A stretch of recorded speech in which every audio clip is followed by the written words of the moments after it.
Okay, I wanted to do a real quick video before I go over completion of the Central Fortress and where it stands and the fact that it's not really a loss, though people will see it as such. I wanted to cover real quick about hunting barbarians, and this is for the newbies out there. You'll notice that you can max out at 1,500 activity points. And then every day too, oh gosh, I don't want to put that now. Every day they give you 500 to claim. I try to keep this as close to zero when I'm able to. I have so many cities that I keep track of. I can't do it with all of them, but I do what I can. And I mentioned how Lohar's trial is great for getting a lot of those arrows of resistance. Another one that is the current one right now too, called supply. Oh gosh, where is it? Well, it's supply boxes. Yeah, right here. You're receiving supply boxes. And those also have some arrows of resistance. Not as many as Lohar's trial, but you do need to get those. As I've mentioned, you want to keep your watchtower built up. Each watchtower will cost more and more to build it up. Let me go ahead and we'll speed this one up. See how many I have left of building. You can tell I spent a lot building to get ready for being attacked. Usually I would hold on to a lot of my supplies and use them more strategically. I'll cover that in another video. But next time I will need 125 and more and more and more each successive one. One level I'm at, my city, its next successive level is 1.5 million. And since you can't earn them much outside of Lohar's trial and supply boxes, occasionally you'll get one or two as a reward for other events, but 1.5 million, that takes a long time to add up. But see, with Lohars, this is what I've been able to build up still in reserve. So I'll be able to raise up several more levels with these arrows of resistance just from what I earned from Lohar's trial. And right now with supply boxes, I'll earn some more.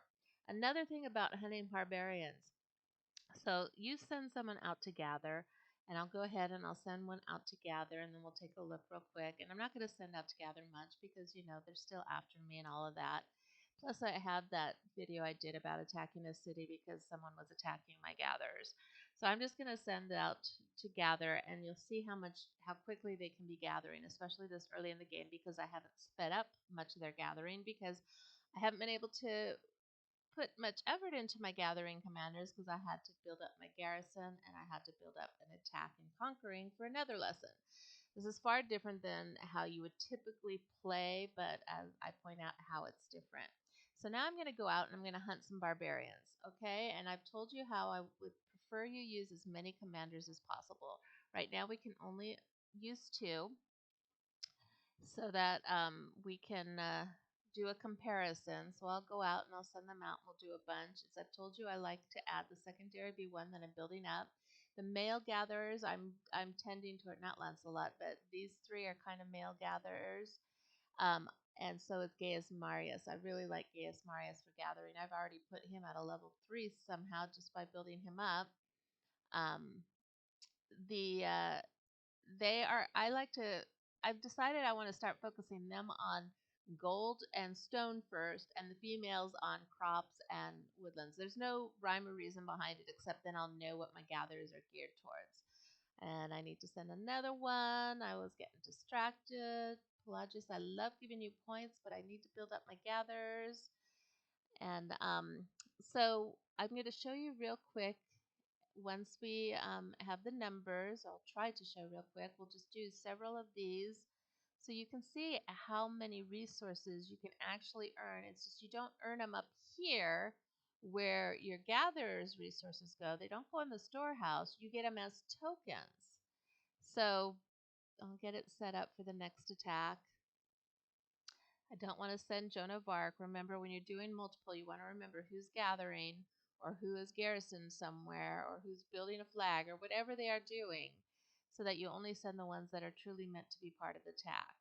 Very often you'll find that you'll send someone and they'll be gathering, and all of a sudden you'll see they're returning to your fort because you forgot.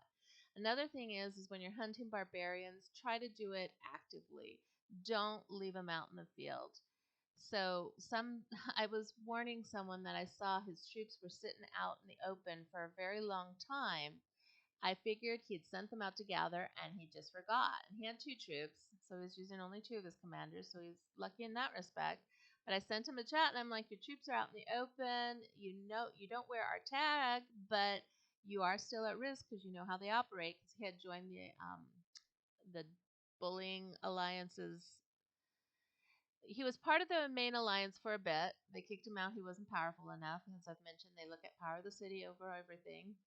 And then he was also put in.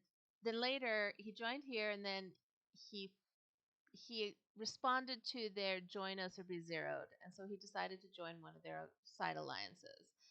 I think he began to realize real quick it wasn't a good alliance. They asked him to start attacking our cities and our structures, and he refused, and they booted him. At least that's the story he told.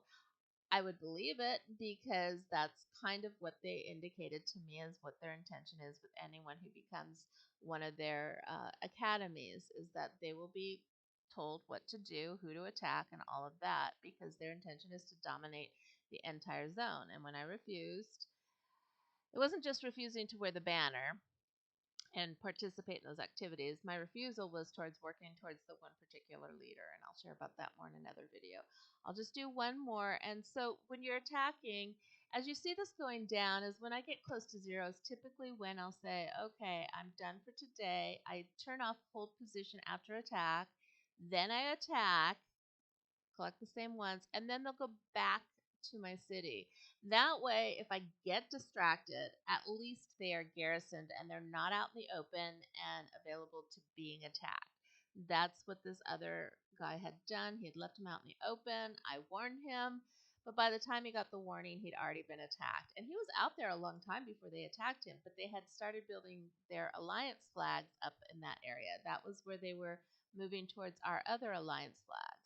And as you can tell, they've kind of stopped the march for now, likely because look how far away they are, and they'd have to start moving cities there if they want to be close by, and people have to march far. And when they're building these alliance flags, they can't be gathering with those troops. But more than that, they are building in this direction when they should be building in this direction.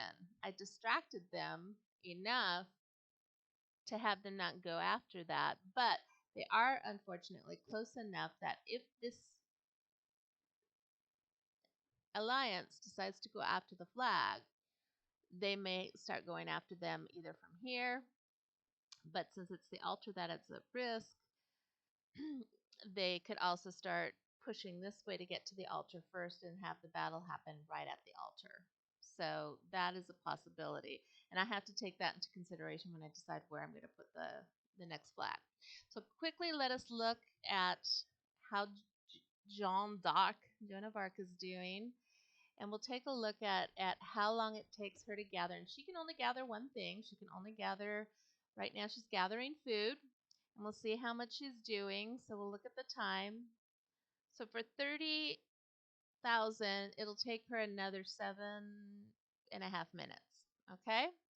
So 7.5 minutes to get 30,000 of just one resource because she's not that fast yet. So let's go ahead and look at what we earned by our attacks. Here we earned gold, and they're as tokens, which you want to have these as tokens because then you decide when you use them. Here we didn't earn anything for resources, but we did earn some supply boxes, and we don't know what's in those boxes. So we'll look at that in a moment. I zeroed out my supply boxes for this lesson. And then here we earned 24,000 wood as tokens. And here we earned another 12,000 of gold as tokens.